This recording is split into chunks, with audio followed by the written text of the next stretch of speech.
Okay, we're now recording. Let me go ahead and share my screen.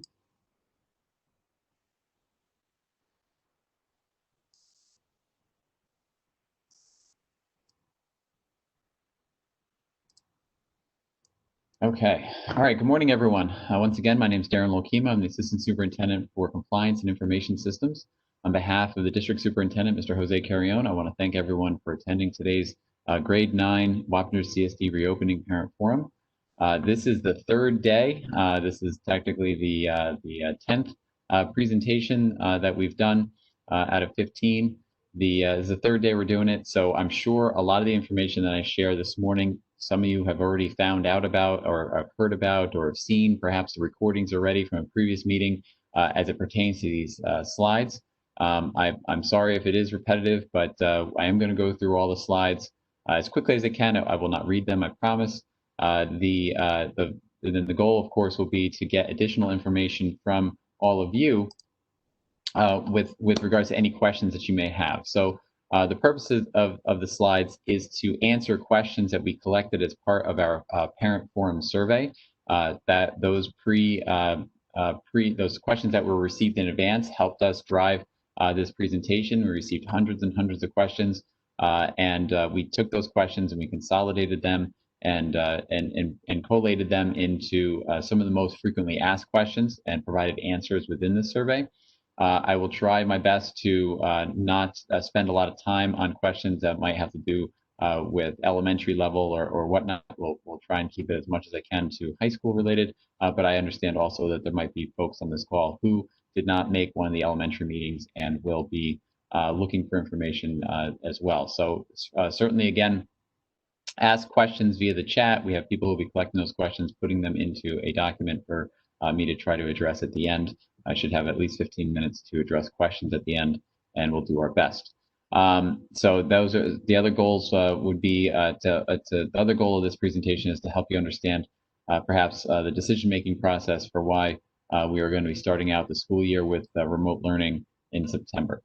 So we're going to get going. I'm not going to read these slides, so don't be too shocked if you see a lot of words on here and not and ones that I don't always cover. But that's okay. Just please know that this presentation will be made available online, and that there'll be active links within the presentation to get to information that we reference at any point during this presentation. So, with that being said, the New York State Education Department has indicated to us a number of mandatory things that they would like to see included as part of our district reopening plan. And with regards to teaching and learning, one of the mandated requirements that was noted was if we're going to be doing remote learning or any kind of hybrid learning where remote learning is included, that we are supposed to include substantial daily interaction between teachers and students. So that is the one takeaway I want to highlight from this slide. Again, is that the state is looking to make sure that we have substantial daily interaction between teachers and students, and that is something that we're going to try to make sure is in place to the best of our ability as we do remote and learning in the fall. I'm just trying. I got something in the way of my screen. Let me try and get rid of it. There it goes. Okay. Social emotional well-being is another important component highlighted by the New York State Education Department. We know that students have been out of the classroom for a very long period of time. We know that you're about, as parents of incoming ninth graders, that you're about to, some of you for the first time, some of you have older children who've already been through ninth grade, but we know that this is an important transitional year to go into high school. We're sorry that it is under such circumstances. We know that it is a stressful time on a regular school year for a lot of students. So we know that this is not an easy time. But besides that, students have not seen some of their peers and their friends and haven't had the structure of a regular school day for quite some time. And the state wants to make sure that we are still addressing students' social and emotional needs, not just their physical health. So we definitely included information in our plan about that, and we'll get to that in another slide. Special education, what we do is we provide free, appropriate public education. That is a charge of public education across the entire state, and probably the mantra for the entire country under the federal government's guidelines. Free and appropriate public education is what we do, but we of course strive for much more than appropriate. We strive for excellence to the greatest degree possible. but we also need to make sure that we are not forgetting our students with higher needs. We got to make sure that we are providing all the accommodations necessary for them to be as successful as possible under the mantra of free and appropriate public education, and that we are doing all we can to provide accommodations to bring them up to par with their grade level peers. So we are certainly not losing sight of that as we think about our reopening plans. Attendance and chronic absenteeism, this is going to be new. The state has said that schools must develop a mechanism to collect and report daily teacher student engagement or attendance, so we're calling it student attendance. Obviously at the high school level, attendance looks different than the elementary level. At the high school level, we have periods, so we're going to have to think about what it looks like to have period by period attendance. I know we have a team of people looking at how exactly we're going to do that. So if there is a structure to where we're going to have students checking into all their classes every day, you will certainly hear further information about that if that's what becomes available. But essentially what we're talking about is having to do daily attendance, and as you had prior to March, if your child is out of school or if we mark them as absent at the high school level, if they're marked absent from at least 5 classes, they're considered absent for the day, and you get one of those robocalls the following day or the evening that basically says that your child was absent from school. Please know that this will probably be trial and error at first. So if we send you a robocall saying your child was absent and they were not in fact absent, just please let us know. It's easy for us to correct, and we apologize in advance, but we will be doing daily attendance. The next couple of slides cover what the New York State governor has shared with us over the last 2 major news conferences related to schools. The first one was July 13th. The news conference talked about the formula the state would use to reopen a school, basically saying that a region in the state needed to be in phase 4 and that the daily infection rate needed to be below 5%. Obviously, the entire state of New York right now is in phase 4, and we are fortunate to have a very low infection rate, hovering at or just below 1% last time I looked. So it was of no surprise to us when the governor said on August 7th in that news conference that schools can in fact reopen across the state. All school districts must, and the next few slides are excerpts from the governor's address. They are quotations directly from the governor's address. This link will be as active when this PowerPoint will be shared probably this afternoon or tomorrow morning. You'll be able to click these links and go right to the actual recording of what the governor had said if you want to listen to it as well. But the next few pages talk about some of the things that the governor had said that made us really think, well, wait a minute, hold on. I'm not, especially when it comes to health screening and whatnot, are we in a place where we're ready to do this, and are we in a place where we're ready and able to open school? So with that being said, the governor obviously acknowledges that there's a significant level of anxiety and concern between parents and teachers. He wants the districts, he said, to do 2 things, but he listed 3 things. Post a remote learning plan, and that the remote learning plans essentially needed to be more focused on making sure that there is equity in education within our remote learning plan, and that everyone has access to our instructional materials. Noted how we need to post separately on our website plans for specifically how we're going to deal with testing of staff and students, and plans for how we're going to specifically do contact tracing. The governor also asked all the plans are supposed to be posted by the 21st. There's going to be a lot of details that we need to include. I'm not sure if all those details will be ready. So if anything is posted on the 21st, it might be a document that is kind of a living document that'll be added to as necessary, but we will see. I mean, Friday is just around the corner, so we will do the best that we can. The district is also required to have at least 3 opportunities for parents to participate in a conference with the district. We are offering 15. The idea was that we're so large that we didn't want, and our online platforms for doing this type of meeting can only hold so many people. We didn't want people to feel excluded. So we thought, well, if we do grade level by grade level, we'll certainly have enough capacity to make sure everyone has a chance to participate. It's certainly, now looking at the numbers, we average about 200 people per session. We probably could have done about half the number of meetings that we're doing, but we're happy to provide this opportunity for all of our parents. It was just better off than having people be locked out because the participation in any one meeting was too high. We also are going to have at least one meeting with our teachers and administrators to go over the plans. And in the governor's conference, he also started taking questions from reporters. And one of the questions they took was a reporter asked about how do we detect asymptomatic people. And so the governor took a few minutes to answer that question. He said it's one of the top 5 questions he has asked. How do we prevent asymptomatic people from infecting other people in schools, similar to how people got infected in nursing homes? The governor goes on to say that some school districts have better answers than others, and that it's up to the local district to come up with a plan. Yes, temperature taking is a concern. Test that child who has a temperature, but what about asymptomatic spread? How do you detect asymptomatic spread when the only way you can detect asymptomatic spread is when you get sick? He goes on to say, but that is a very good question, one that the local school districts have to answer.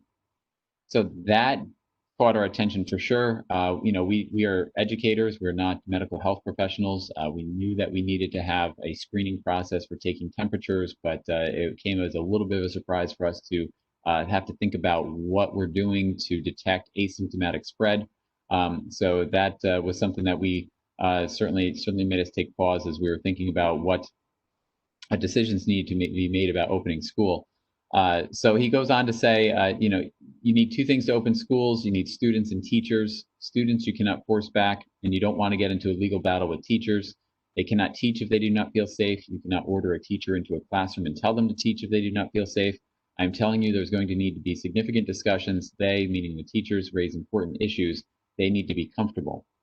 So obviously, we're a very large school district. This chart shows it shows the size of our district compared to the 12 other additional school districts in Dutchess County. We have a very large responsibility to a large number of people, families, staff, students, and the like.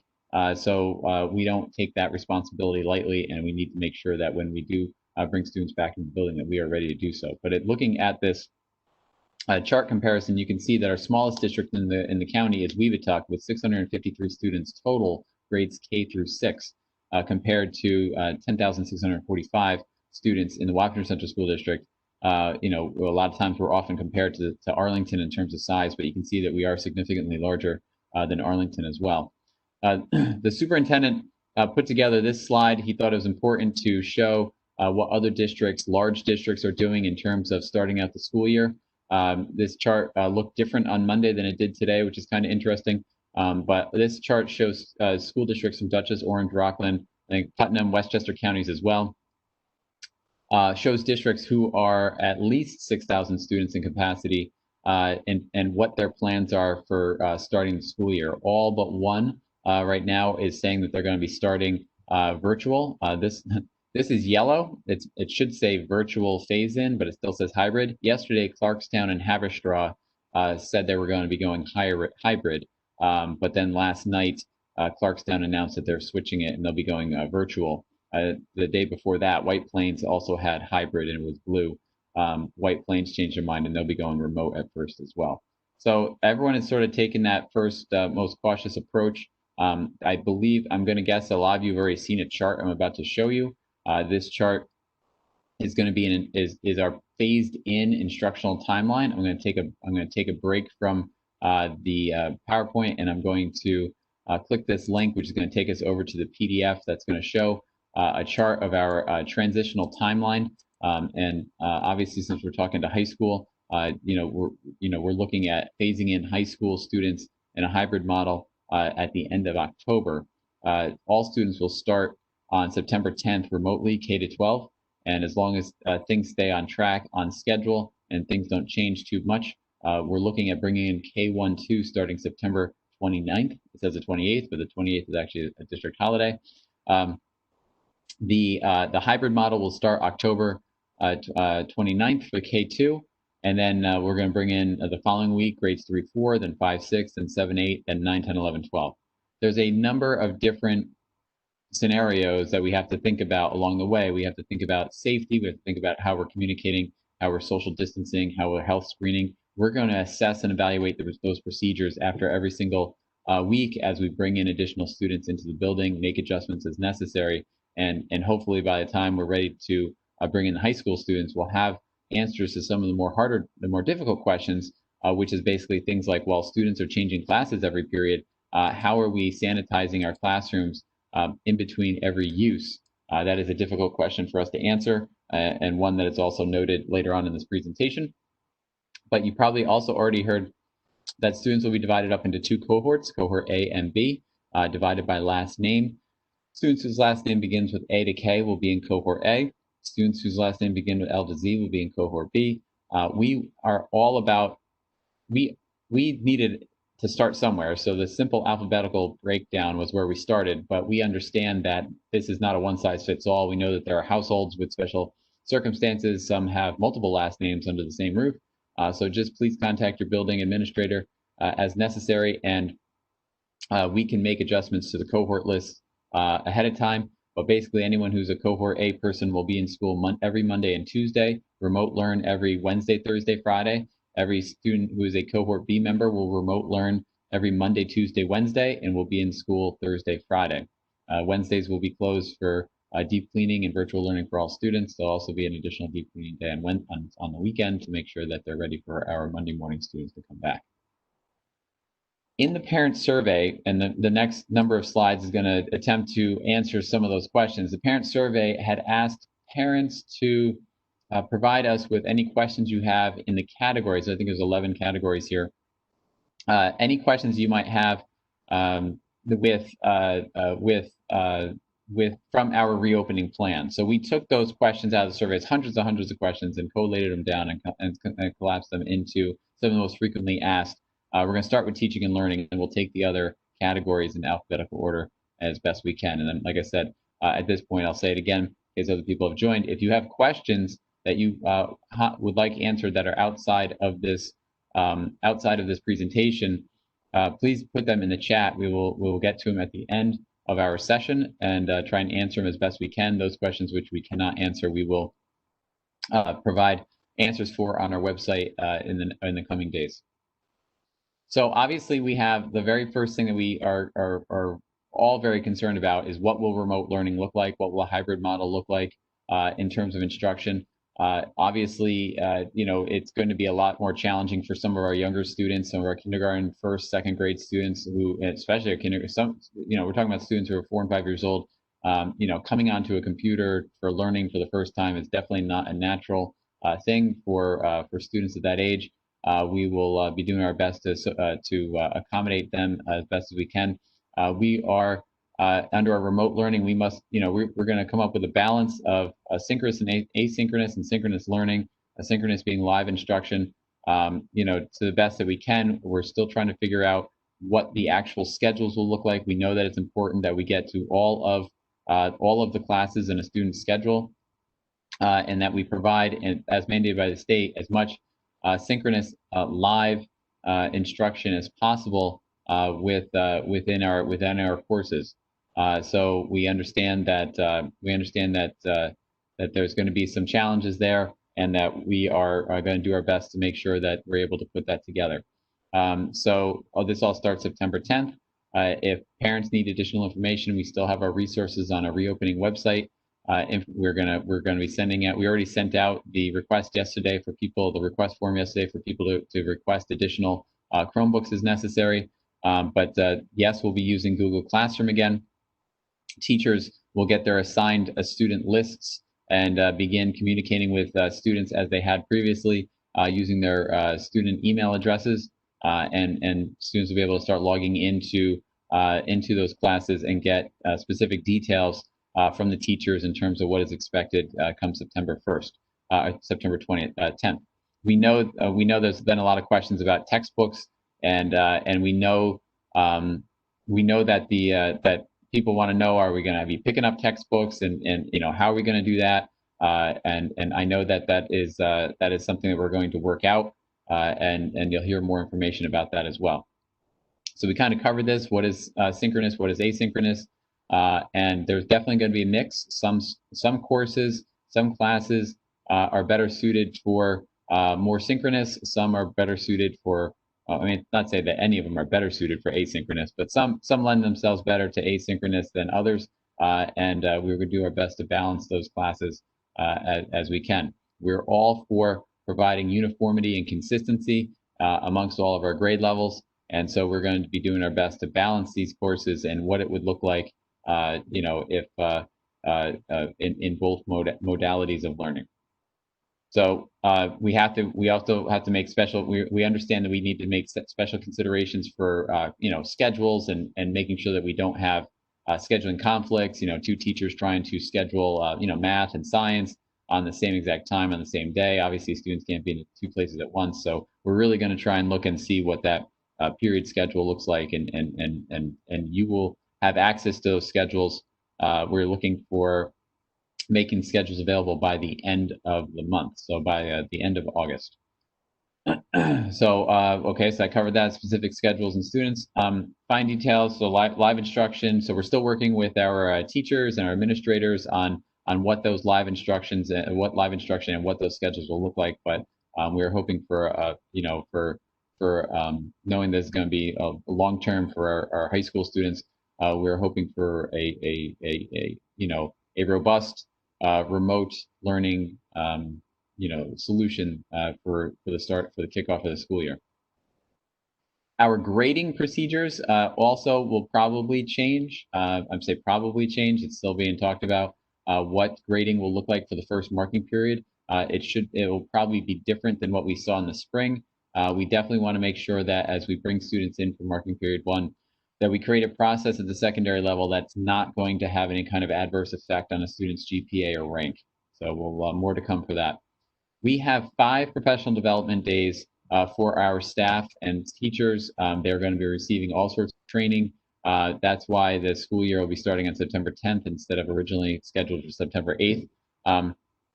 We'll be setting up classrooms for hybrid learning. Making sure that everything's spaced out correctly. Opening forums on how to do and provide further professional development for remote learning.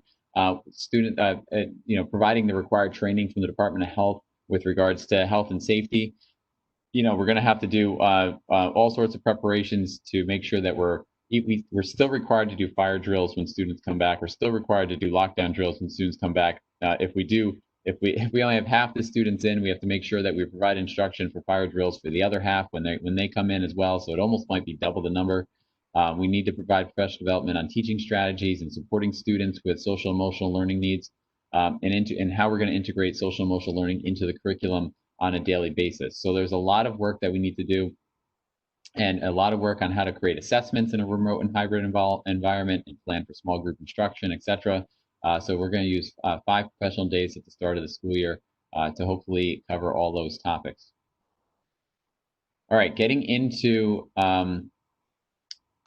I see questions popping up. That's great. I'm going to do my best to answer those with the minutes we have remaining at the end. We should have hopefully at least 15 minutes. I should be able to get through all those questions pretty good. We're going to go through the rest of the topics now. Athletic and co-curricular activities. We have had no further update from the New York State Public High School Athletic Association as of Monday. Anyway, I don't think I've heard of anything even today or yesterday. But basically, they're still advising that the fall athletic season can start September 21st. As of now, that is all we're going on. I don't think anyone's going to hold their breath on that, but we'll see how it goes. In addition, fall regional and state championship events have, though, been canceled. We are going to ensure, though, that we understand the extracurricular activities are very important. We understand that students might be able to do some of the extracurricular activities and clubs after school. If students feel like they can do this remotely, we're going to ask that they contact their building administrator, and they will determine, if that activity can resume remotely, as opposed to, if we can't meet in person. So we'll review all those requests. That's no problem. Concerts and theater productions are pretty much canceled for the first semester, September to January, and we're going to have to make a decision later on in the first semester about whether or not we'll be able to hold concerts and theater productions for the second semester. So more to come on that. There was questions about band, music, chorus, and orchestra. We certainly have additional social distancing things to consider in terms of space. We'll talk about that a little bit more when we get to the social distancing slides. But basically, yes, we're intending on having music, band, orchestra, and chorus. But students, and what it looks like in each school, the high schools are our biggest schools, so it's a little bit easier to spread out. We are going to do our best to make sure that students are able to perform or at least meet as a group when they're in person for their classes. And when they do, they will not be sharing any instruments, sharing any materials, and they'll be appropriately spaced out to allow for those activities to continue. There before and after PE or any kind of courses, well, essentially physical education. We'll be mandating that students wash their hands. Before and after class. They're going to have to, if they're doing any kind of, we're going to have as much PE outside, I'm sure, on the good weather days as possible. For times when they can't be outside and they're inside for PE on days that they're in school, and they're not, as long as they're not doing aerobic activity, we can be 6 feet apart. But if they're doing activity that requires a lot of heavier breathing, then they're going to have to be spaced out 12 feet apart. So there's a lot of different things we're going to have to do, including putting visual markers on the floor, and obviously still encouraging students to wash their hands. This talks a lot about playground equipment. Put it this way, I know there is equipment that gets used at the high school level. It's not playgrounds, but there's equipment that gets used. Any high touch surfaces, grab bars, railings, etc., metal, anything like that, plastic, we will be cleaning routinely. There's certain things that the CDC doesn't recommend that we provide cleaning, that we provide any disinfecting spray on, as they say it's kind of a waste of the supplies anyway. So we're going to keep on going. So you'll hear more to come on that, I'm sure, as our PE classes roll out. Child nutrition, students can bring their lunch to school. It'll be interesting. I know that it's a big challenge to see where students will be able to eat. I know that if we're having students come in, half the students per building, technically lunch periods still could be scheduled with 150 students in it. We're going to have to rely on some creativity at the building level to ensure that students are appropriately spaced out. Where are they going if their lunch is a scheduled lunch period, and not all students can actually go into the cafeteria because they won't fit and be socially distant. But if they are, they can bring in their own food. We'll have to deal with any kind of food allergies or anything like that, and figure out what we're going to do with students then. Our menus will be limited, very limited. There'll only be one meal option every day, a hot meal or a cold meal for breakfast and lunch. They'll be served and packaged in grab-and-go fashion. Milk will be the only offering for sale for drinks, for beverages. If you have a milk allergy, if your child has a milk allergy, we will provide a soy milk option, but I think we have to make arrangements ahead of time with our food service department to ensure that soy milk option is available for them every day. There'll be no other kind of snacks or novelty items, no ice creams or anything like that. On days when students are remote learning, and whether it be in the hybrid model or full-time remote learning, we are obligated and are happy to provide daily lunch service, especially for our students who are free and reduced lunch eligible. There'll be a grab-and-go option again as well for them. More details will follow with regards to the pickup locations and the like. A number of questions came in the section called Communication, Family, and Community Engagement. There's a variety of different questions that came in. We kind of touched upon some of these already, but I'll just go through these quick 4 bullets. We consolidated the questions into the most frequently asked categories. Yes, schedules will be available. We talked about it being at the end of the month. It'll be available on Parent Portal as it is always. Once they are available, we will send out a notification via phone, email, and text that they're ready for your review. We talked about the additional Chromebook request. We have a very, very limited inventory of Chromebooks, probably about 1,000, maybe 1,200 tops left. We've already received over 1,200 requests, so we're going to have to go through and really see who has not received any Chromebooks from us yet, and try and be really empathetic as best in our distribution as to the most neediest of families compared to those who might already have a couple of devices, at least from us. So we're gonna work with that. We'll have I know probably freshman orientation is probably a question. I know that both Mr. Seif and Mr. Kedzalawa are working on some sort of video presentation for our incoming freshmen. It is certainly not going to be the wonderful orientation event that we normally have in person every year. We're certainly sorry about that. But they're going to be coming up with something, at least for some sort of a meet and greet video event if possible. You'll hear more to come on that. Survey results from the parent forum survey will be posted once the survey is closed out. It'll probably get closed out this week and get posted on our website. Airflow, health and safety. Health and safety is a number of different topics for health and safety. One of the questions was about ventilation in our classrooms. Yes, we're going to definitely keep windows open to the greatest extent possible. But in addition to that, our facilities department will use our ventilation system to draw in 20 to 30% of more outdoor air, 20 to 30% of outdoor air compared to the usual 10%. Obviously, when the weather starts getting colder, this is going to be harder for us to do because as we bring in all that cold air, we're still going to have to provide heat. So one system cannot overrun the other, but we'll do our best. Restroom cleaning. We will be offering a more frequent cleaning of our restrooms. We're definitely going to have to hire more custodial staff. I was told we might have to hire at least 30 more custodians to help achieve with keeping our buildings clean. The general cleaning that will happen every Wednesdays will be a deep cleaning day as well as a weekend day. In addition, the district had bought a number of disinfecting machines that'll be used in our schools and on our buses on a daily basis. These machines will spray a mist of disinfectant on all surfaces. Cleaning between class periods. This is a very, very tricky thing for us. We have high school classes. It's not like teaming at the middle school. It certainly doesn't look anything like the homeroom periods the homerooms that the elementaries had. Cleaning at the secondary level, at the high school level, is going to be a monumental task. Not even sure to the extent to which we'll be able to do that. We have students who attend class all over the place. 9th and 10th graders attend class together, et cetera. So it's not like that students do not travel together from class to class.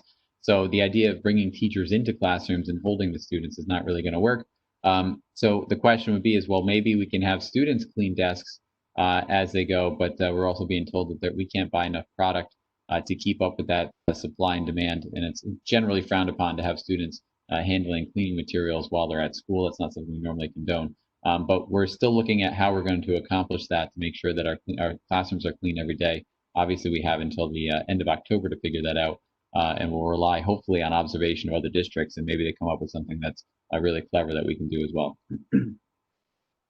Contact tracing is going to be a challenge. It's one of the main components that the governor would like to see as part of our planning. Dutchess County Department of Behavioral and Community Health, we refer to them as Department of Health, is working with all of our county districts to come up with a unified plan for contact tracing. That's a good thing. That's going to be very helpful for us to have a county organization come up with our official training contact tracing process.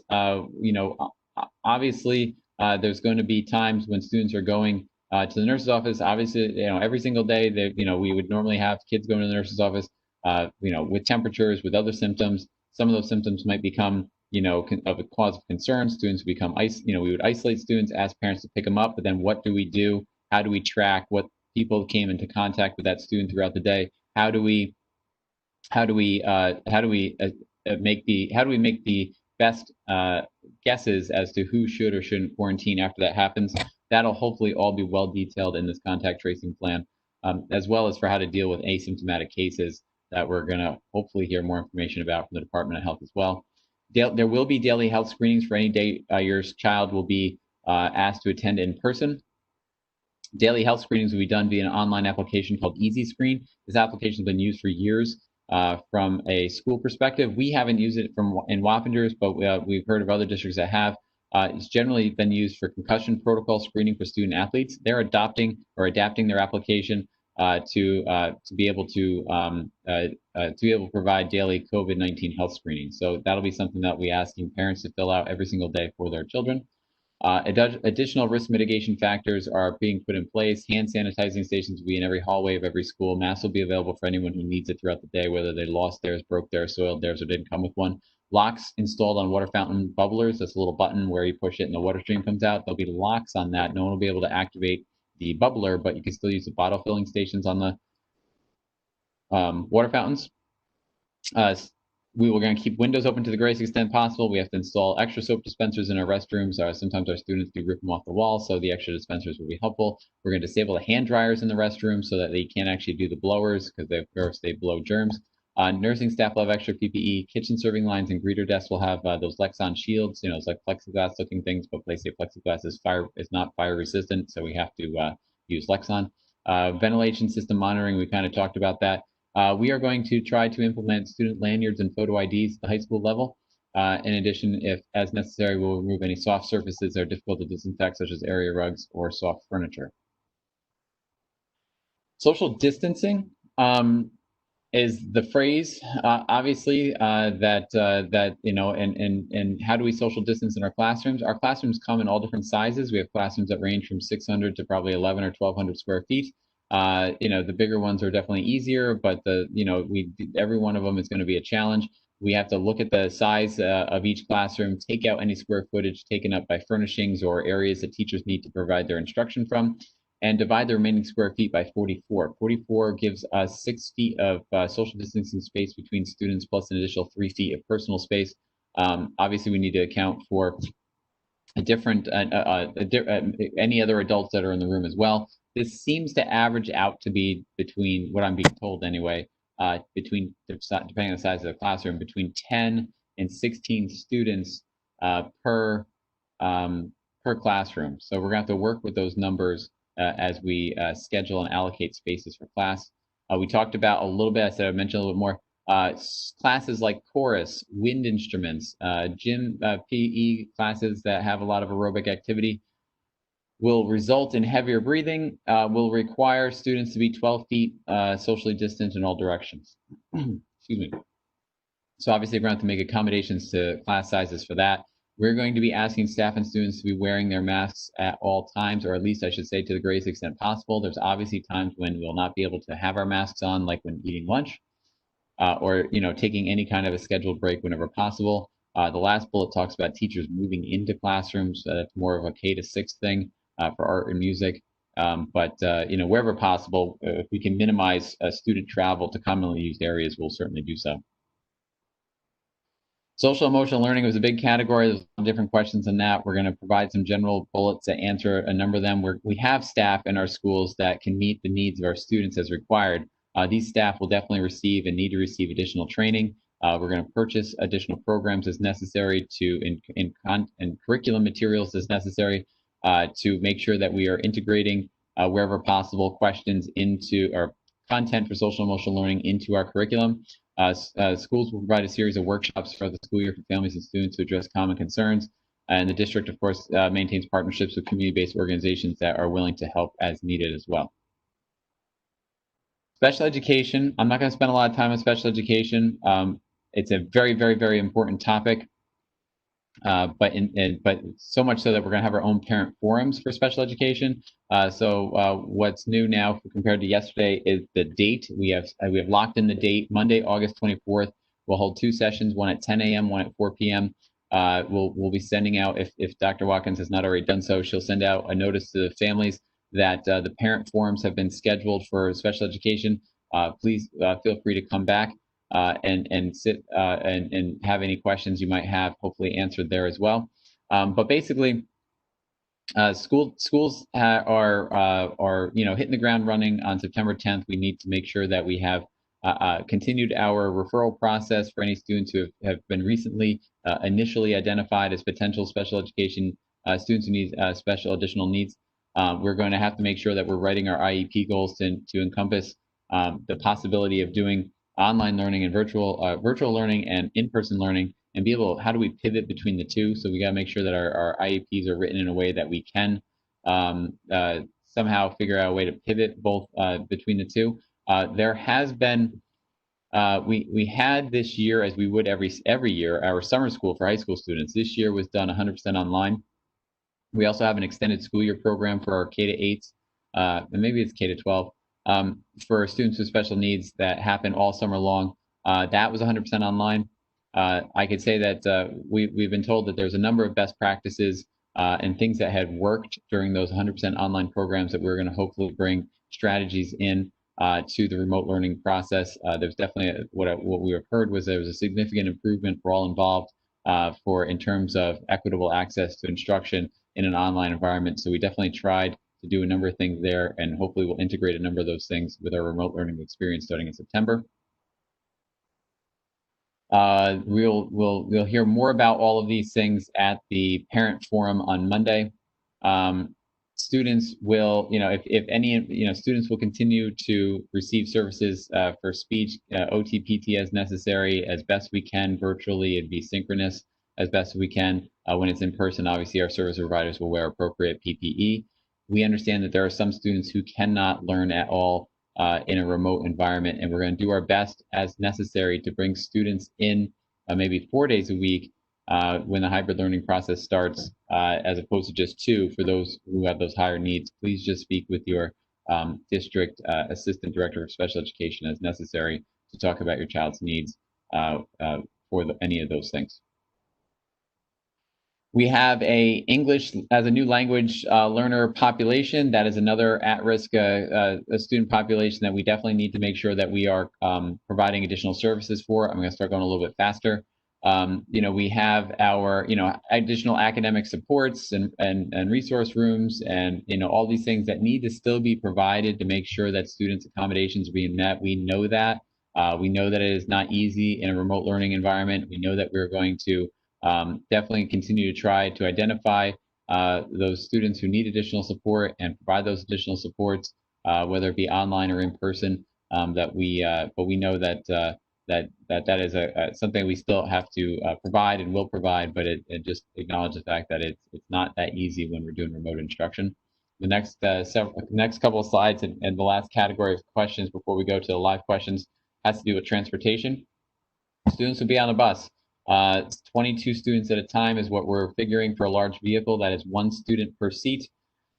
The Department of Health and Department of Education has said whenever possible, open windows and open the roof vents to get more air circulating into the buses. We will certainly do that.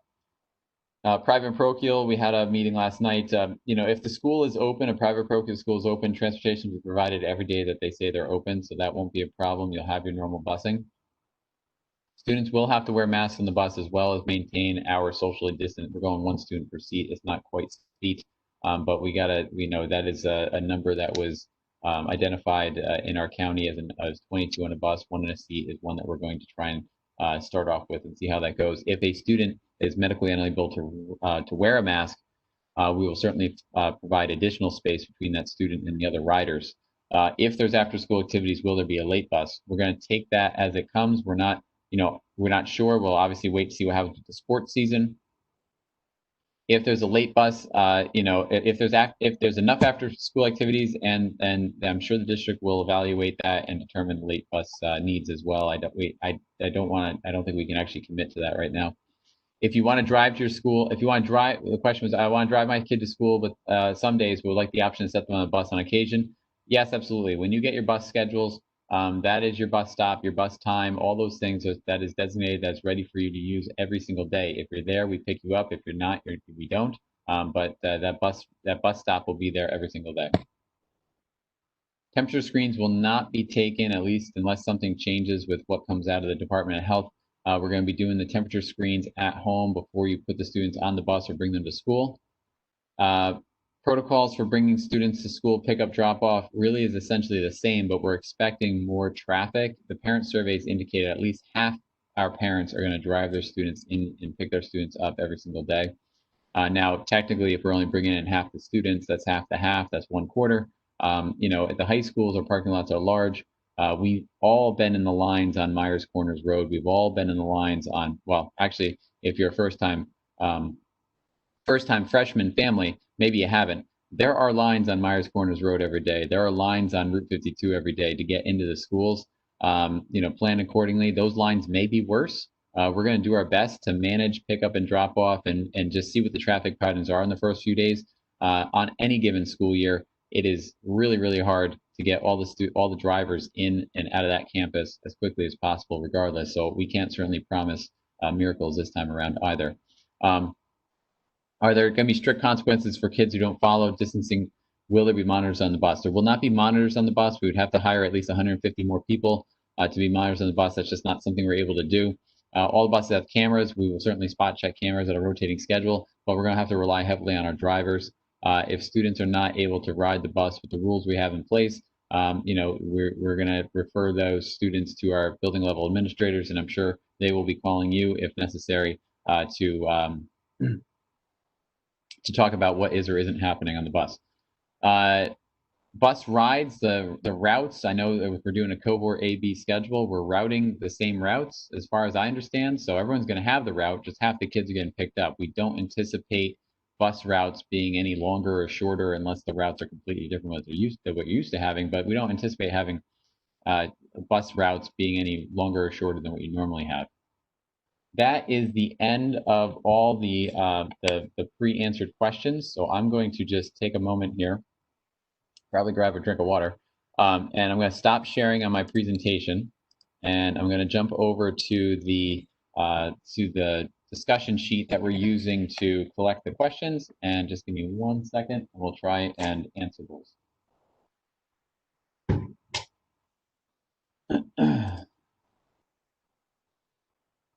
Okay, let's see.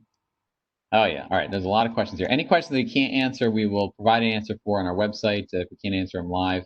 Are we still doing Family ID for sports? I believe we are, yes. I know that there was definitely some rules, and maybe we can ask our athletics department to post them if they haven't already. I know there's different rules for the health screening and all that for the annual physicals. I think there's still been some flexibility there. But Family ID for sports, yes, I have not heard that we aren't using it. When sports is started and the kids are remote learning, where will practice happen and how will the kids get to school for practice? Will a bus be provided? That's a great question. I'm not even going to speculate on it. I will let the athletic department come up with an answer. But to be perfectly honest with you, I don't think many people believe that sports will happen come September 21st, but we'll wait and hear more from the New York State Public Schools Athletic Association on that. When will this remote plan be posted? I think I answered that. I saw that question go up. We're supposed to post everything on the 21st, but I think it's going to end up being a living document that'll have to get updated as necessary. In October, if hybrid is approved, if children decide not to go to school twice a week, how long can it stay that way or can it change? We're going to do a request form, I believe, and get like a commitment for who does or does not believe they'll be coming in if once hybrid starts. We will do our best to, the plan at this point, I think, is to allow that permission, that request to be good for one marking period at a time. So when we get to the end of the next marking period, we'll ask those questions again. That at least gives some flexibility. You're not committing to an entire school year. If the student has any COVID symptoms or also typical for other sicknesses, will they need to be tested before returning to school or stay home for 14 days? Those protocols are kind of outlined on our online plan, so I will go ahead and let you defer to that. But basically, if we find symptoms in school, that might be harder. We're going to have more requirements for you to probably go through in order for your student to come back. If you keep your student home because they have illness signs and it's not COVID or what have you, it's the 1-day headache or whatever it is. I don't want to speculate, I guess, but then it's just a regular sick day.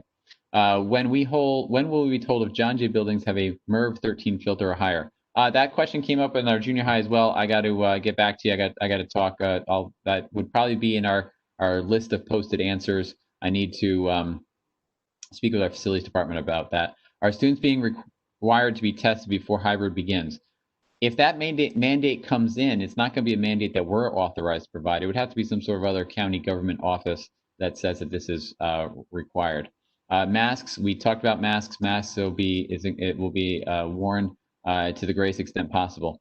Filters that can filter out COVID. Okay, I think I talked about that. I'll have to get back to you about that. Are bandanas still on the list of acceptable face coverings? That's a great question. You know what? We'll double check and post what is it or is not acceptable as an answer to that question. It's a very good question. Thank you. How are you going to control when children change classes between periods in the hallway? Our building administrators are definitely talking about plans for that. That once those plans are finalized, we will share those. Will students in cohort A be remote Wednesday through Friday? Yes, I answered that. That is correct. Have we looked into teachers moving classes instead of kids? That's really hard at the high school level, again, because students don't travel in packs from one class to the other. So no matter what, there's going to be a lot of student movement. Will the students be scheduled daily to have live virtual lessons with all the teachers, especially core subjects? We talked about that meeting. There's going to be an emphasis on synchronous learning every single day, daily interactions with students and teachers. Obviously, different courses are going to have different answers for that. Will students have an opportunity to drop some electives that won't translate well into remote, such as shop and certain art classes? Great question. We will come up, I'm sure there's a drop procedure that we will have to share with everyone. That's a great question. Will the classes at home be 40 minutes? Will they remote learning? Will remote learning be more of a real scheduled day and not a total of like 1 or 2 hours like it was in the spring? We will get back to you on that. Our teams are working on finalizing some of that information right now. Transportation, how are you going to schedule social distancing with buses once hybrid comes into play? We kind of touched upon that. We're going to have 22 on a bus. What about children that bus out of district, BOCES programs? Any program that is out of district and open, the district provides busing. It is our legal responsibility to do so, and we're certainly happy to do so. Drop-off pickup times are probably going to start off initially as they normally are. So posted on the whatever procedures that the building principals normally put out, you would follow those procedures, but just anticipate additional traffic issues. Will there be a grade 9 orientation? I mentioned that there'll be some sort of a video presentation. If we can do something more as we get closer to hybrid learning date in terms of any kind of tours or anything like that, we'll certainly let you know. But as of right now, it's going to be a video presentation. Will you be providing an orientation? Oh, same question. Okay. Are students going to have social distancing, have to social distance by themselves during lunch, or are they going to be allowed to be in small groups? The rules that have been highlighted have always been social distancing during lunch. So that there's never been a stipulation that allowed for small groups to gather independently. Suspected cases. If a student has any COVID symptoms, which are also typical for other sicknesses, will need to be tested. Okay, I covered that. What's going to be protocol to return to school with any kind of sickness? We did mention that, in our opening plan, so I'll refer to that. If your child is sick at school, will you call the parent first or health department? Parents are, I'm not sure what we're talking about in terms of the symptoms. So I'm gonna just, I guess I'll say that it'll be dependent on the symptoms. Will there be a full disclosure of positive cases? There are going to be, we can't tell you who the person is who is sick. That is an invasion of someone's personal health information. So there's HIPAA laws in place that we're going to have to basically abide by, but we will be able to tell. I think the way it would work is we would be able to tell entire classes that someone in the class had tested positive. So that's the way it would probably look like. What will the daily expectations be for students in virtual world? You'll hear more about that. It depends on the class. Will live lessons be recorded so that children can go back and review? That's a good question. Good question for the teacher. When will this remote plan be posted? We covered that. Will live lessons be, we covered that. Will grading be adjusted from a pass-fail grade system to reflect actual work? We talked about that. We are working on what the grading system will look like. How will hands-on classes such as art and cooking work remotely? Great question. There's going to obviously be certain things that can or can't be done, and so we'll have to get back to you on that. Are we still using Google Classroom as a platform? Yes, we are. Is there any chance in-person hybrid instruction could start sooner than other chart indicates, or can we reasonably expect October 26th is the earliest? Any chance? I'm not gonna, I won't put a value on that. But is there any chance? Yeah, we're gonna go each step of the way after each influx of students, like that chart showed. We're gonna assess and evaluate our procedures and make decisions based off of that. Please address consistency of work with teachers.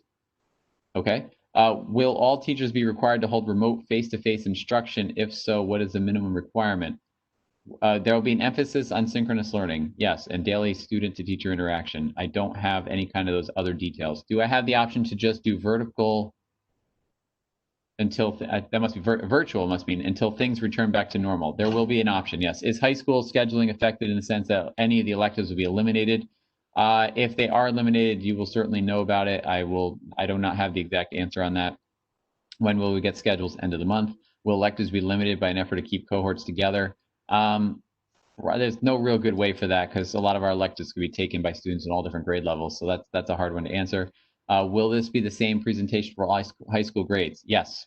I assume some of the questions might be different, but yes. Is there going to be a way to print the PowerPoint review later? Yes. Will there be an orientation? I covered it. Will you be providing an orientation for coming? Covered it. Will guidance counselors be available for in-person meeting to change their schedules? Will guidance counselors be? In person, I'm not 100% sure. I mean, obviously, if we're not bringing anyone back into the building for hybrid till end of October, you'll probably want to meet your counselors prior to that. So I'm gonna have to get a better answer for you on that. And virtual orientation for freshmen, covered that. Oh, there's a few more. Oh, okay, I got a couple more minutes. I've seen other schools have a clear shield on each desk to help prevent spread of germs, where our schools have something like that. No, not initially. I don't know how effective those will be anyway, but I've seen similar pictures. What will a school day look like in school? Start and end times. Start and end times are, at least the way they were planning it, is going to be essentially the same for in-school learning. Yes, and then changing clothes, using lockers in PE class. That we'll all have to provide further information on that. Will students be allowed backpacks now to avoid gathering at lockers? We will provide further information about that. At any point, will children be mandated to attend school? Mandated to attend school. Any student who is below what they call the compulsory age of 16 years old is required to attend school, but the attendance of said school certainly could be virtual or in person. How will snow days and delays be addressed?